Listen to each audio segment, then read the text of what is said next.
interrupt our regular programming at the request of the United Nations. Most stations will be in the air, providing news and information to bring you this message. This is not a test.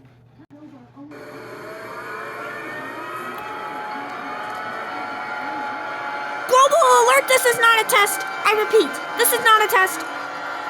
This is the final activation of the emergency alert system. An asteroid has been detected in Rapids, South Dakota.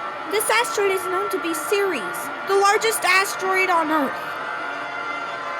Once this asteroid strikes Earth, there will be massive earthquakes and mega tsunamis. So gather your loved ones and make sure you guys are with each other for the final moment.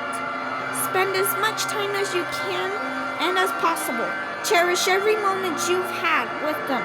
This is the end of the world. We'll now sign off with our final broadcast. Stay tuned to the final broadcast in the emergency alert system. We will now play our national anthem for one last time. Thank you.